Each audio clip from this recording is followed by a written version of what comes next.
per se is go on here live and speak to you guys directly on the feelings that are going on through my heart and through my mind right now, and the news that I got from uh, a very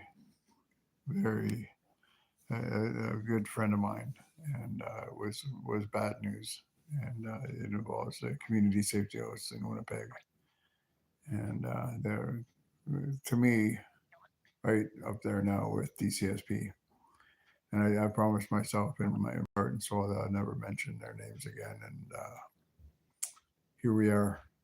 And it seems to me like they've done nothing wrong, and but they have, and their behavior towards me as an Indigenous elder speaks volumes. And they don't go out of their way. They got funding from government that has turned their back on the homeless population in Winnipeg. And 10 years ago, there was 14,000 homeless people living in Winnipeg, and today there is 44,000. And the pretending government gave 25 million to 181 Higgins, the Aboriginal Center, to turn that entire building into green space. And the Forks gave the Forks Corporation $1 million to refurbish a bridge, and went right past the homeless people living in Winnipeg, and is worried about booze and scotch and whatnot with another one who likes to call himself Ford in Ontario, and worried about the states being a third world country when people in Winnipeg are suffering right in the pretending's backyard, and he will not lift a finger. And this individual is not Indigenous. He is not about people. He's about profit, and that's all he's about. And I know that these groups, I know that these groups watch my videos and watch my content on YouTube, both conglomerates, both the public safety hosts and DCSP. And DCSP got funding from the Canoe government, and they turned face and are treating the Indigenous people of Winnipeg like a police state, and they're not. And it bothers me to the hilt um, when I see indifference like that. That it's okay, and that it can go to those lengths when it comes to power, and power oversteps their boundaries when it comes to other people that aren't about power, that aren't about money, that aren't about wealth, and that help the less fortunate on the streets of Winnipeg and giving them soup, and which comes with dignity and self-respect, which is not in the repertoire of the two groups that I'm talking about. And it bothers me. It bothers me, and yeah, there's nothing I can do about it, because I would be talking to. I could be talking to the wall, and I'm talking to you guys about it. I just came up from another platform talking about Generation X, and talking about, because that's my generation.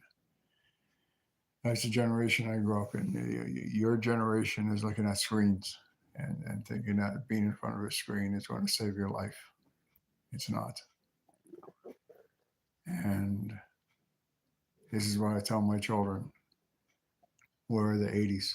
Where are the 90s? Where are the 2000s? Where are the 70s? Where are the 60s? Where are the 50s?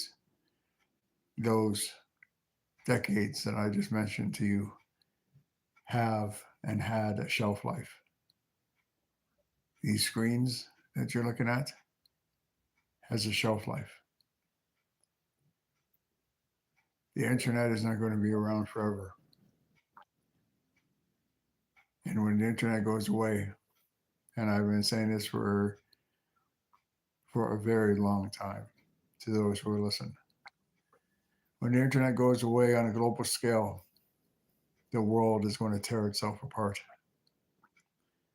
And the world, by I mean, is the people that are looking into the screens. They have to have their time. They have to have their screen time. They have to have their minutes. And if they don't have their minutes, they're going to say, let's start a riot. Let's go rape somebody. Let's go kill somebody. Let's go start a riot. And that's going to happen on a global scale.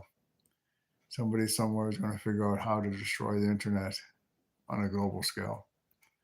And when it does, that's going to be a clear and present danger that the world is going to be ready to explode and tear itself apart because people don't have their time.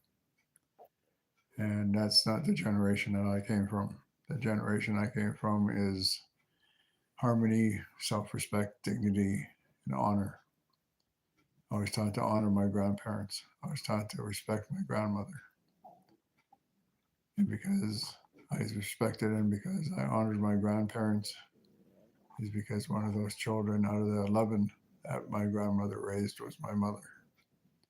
And my mother taught me honor, my mother taught me guidance and self love and unconditional love.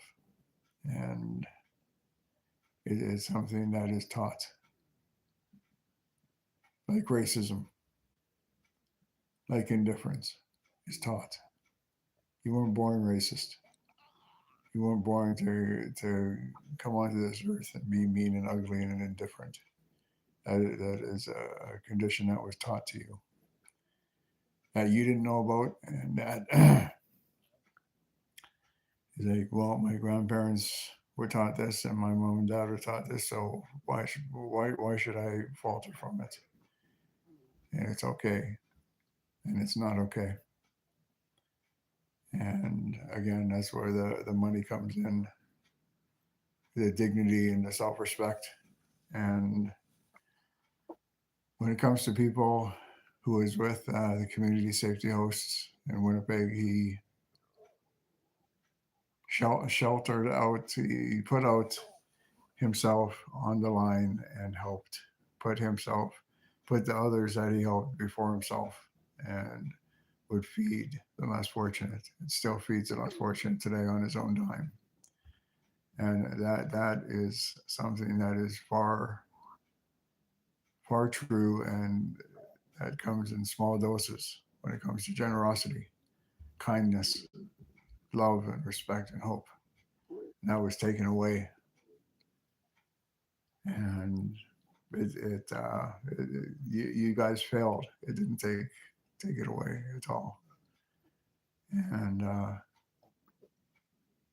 in spite of what you took away, you didn't take away his power, and you certainly didn't take away my power. And I've never ever worked for you, and I'm so glad that I didn't take up a position with the community safety hosts. And it's like I thought I had a good feeling with the very first ones was DCSB, and they gave me countless rides and going here and going there, and they turned face and don't even talk to me anymore. Don't even say how are you doing, what what's going on, and like the exact same thing with the community safety hosts that are downtown, and it took me a while to figure out their true colors and what they stand for and who they are. I don't know how to make you a mod. How do I make you a mod?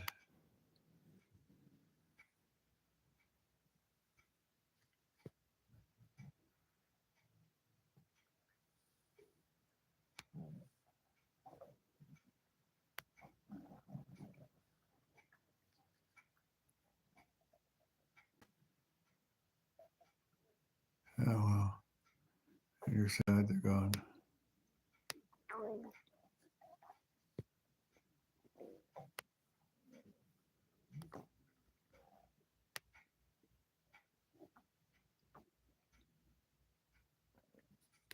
There you go.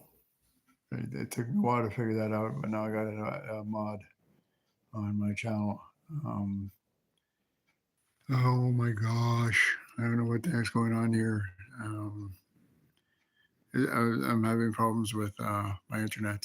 My Wi-Fi is absolutely horrible. It's Well, I'm back on live. I've been on here 11 minutes, and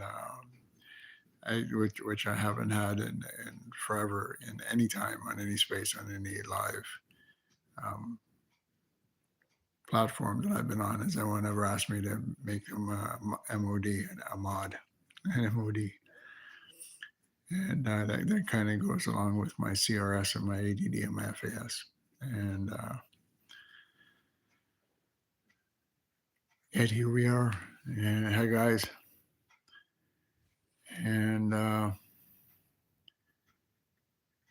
I coming on here to shame DCSP? Am I coming on here to shame the public safety host? No, that's not how I that's not how I operate. Um, you see, I was molded, and I was molded into self-respect and honor and giving and caring, and one of those was um, a number of them. My grandfather, my grandmother, my mom, my auntie, and I wasn't taught about greed. I wasn't taught about money and that hold that these companies have, that these organizations have over the less fortunate. Um, like I said in my last broadcast, there's 44,000 homeless people in Winnipeg. 44,000, and the public safety hosts want to terminate a man who is a father who is indigenous, who is helping the community by feeding them and putting food in their tummies and making them feel better. And you want to try and take that power away.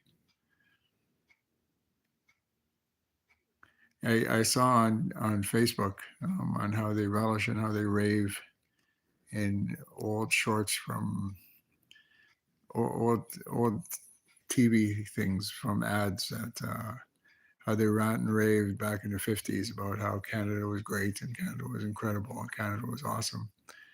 And one of Canada's biggest dirty secrets was the residential school, was the RCMP, and how they raved about the RCMP getting their man, and the RCMP doing this, and that for Canada, when my uncle and my father were in residential school in Port Alberni Residential School in 1944. And my uncle told me, he said the RCMP were created by the Canadian government to eradicate and to kill the Aboriginal people of Canada or put them in residential schools. That's why they were created. And that's part of Canada's dirty little secret that is no longer a secret.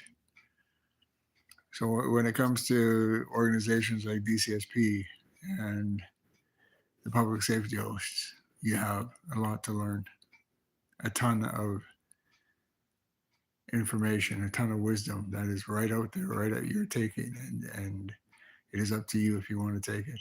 Will I bash you guys? No, that is not who I am. I am very disappointed in your behavior. I'm very disappointed in both your behaviors as an organizations that is there to help, and you're not helping. You're making the matters worse. Again, do I have the resources? No, I don't have the resources, but I have a tongue and I have a mouth and I have a brain and I know how to use it. And your behavior is astounding. It is just beside me on why you think that it's okay to crush and try. and belittle a man who is trying to help the community,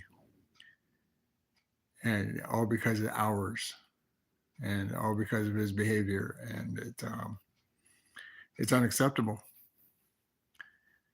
And when I talked to my former supervisor about it is hinging and it is going right on possibly maybe the record of a human rights violation. That is absolutely true. And I know one of the head honchos at Community Safety hosts watches my YouTube content and watches my videos because he is Generation X. Am I going to mention his name? No, I'm not going to mention his name. The names are not important in this matter at all. What's important is the behavior that went towards this young man, and how much you as an organization need to learn, and what needs to be learned is dignity and honor, which both DCSP and the public safety hosts lack. You lack it big time, and you're not doing your job. You're doing a very poor job, and I'm here to tell you that, and I'm going to get the word out on all platforms: YouTube, TikTok, Instagram.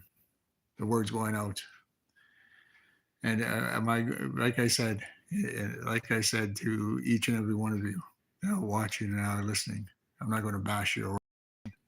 There's no need for that. You've already done that yourselves. But when I say this, and I mean this from the bottom of my heart, you have a lot to learn. You have a lot to answer for. And your behavior needs to be put into check.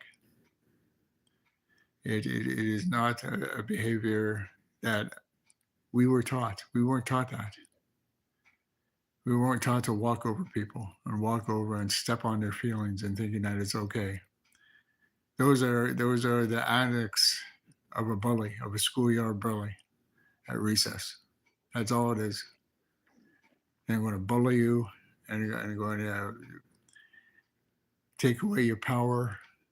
They're going to crush you. I'm going to belittle you. And I'm going to say to myself that it's okay. And in this day and age, in 2026, it's not okay.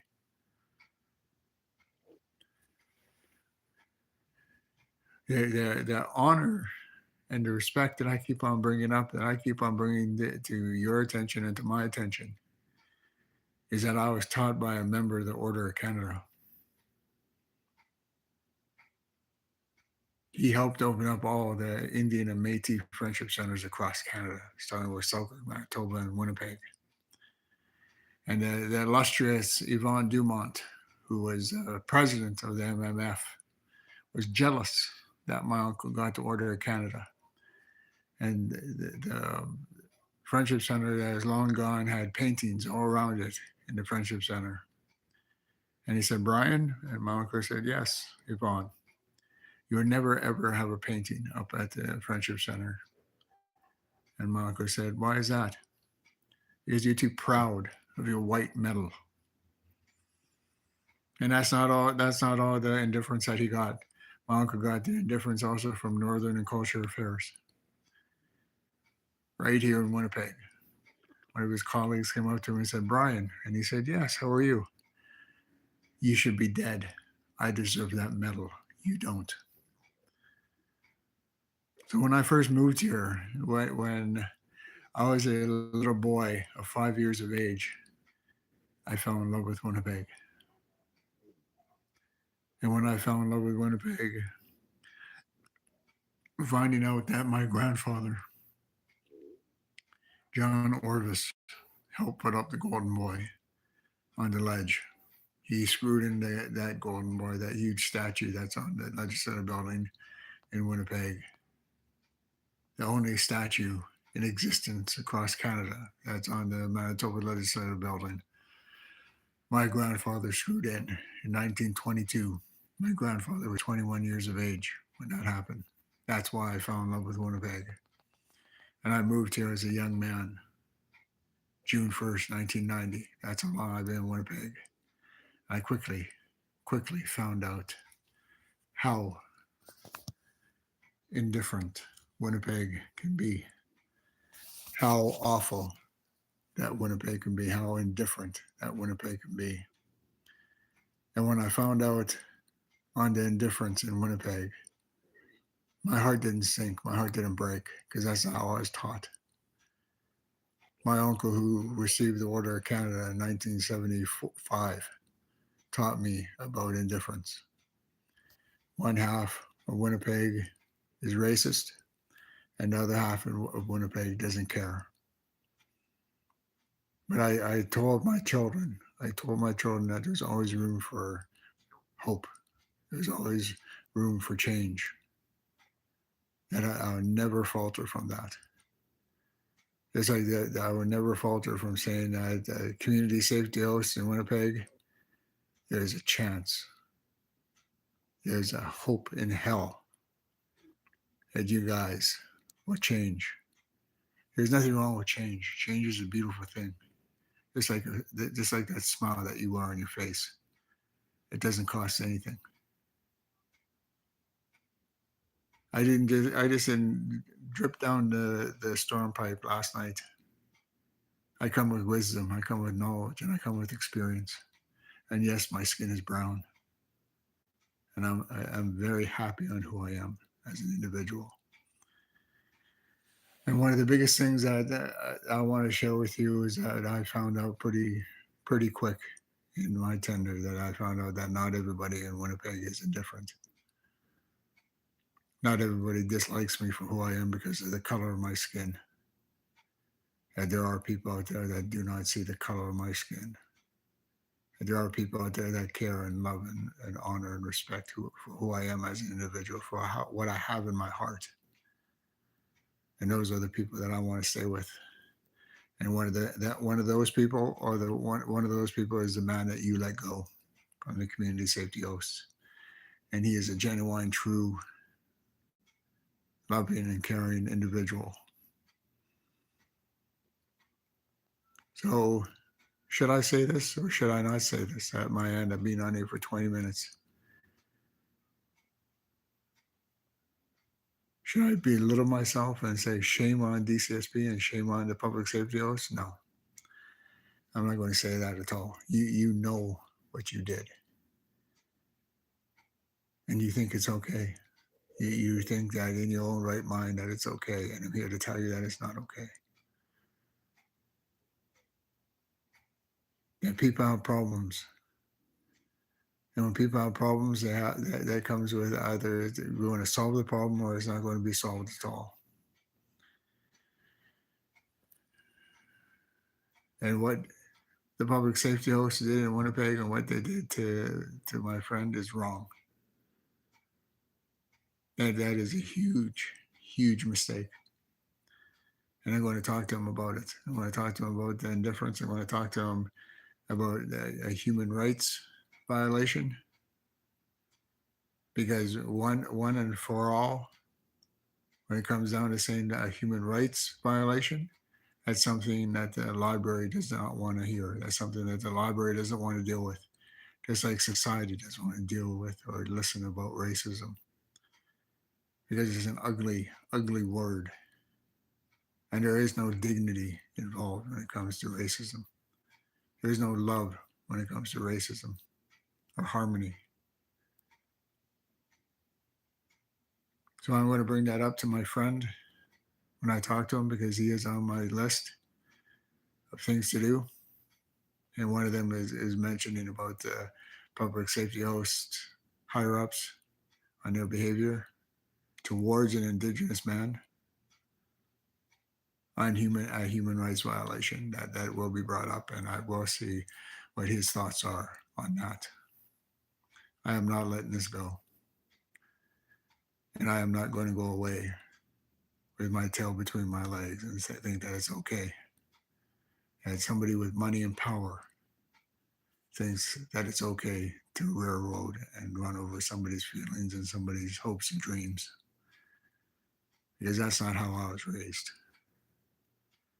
I was raised to help people. I was raised to give people knowledge and experience and loving and understanding and compassion. And DCSP and the public safety host, that's what you lack. And that's sad. That is so sad and that is so upsetting that it has to come to this, that it has to come with it seems like a tongue lashing. And it's not a tongue lashing. I don't feel sorry for you guys. I don't have any remorse for you guys. And I'm so glad that I didn't accept a job with the public safety host. Now I know what you stand for. And I know what you're all about. And I'm not going to go away. We are Generation X.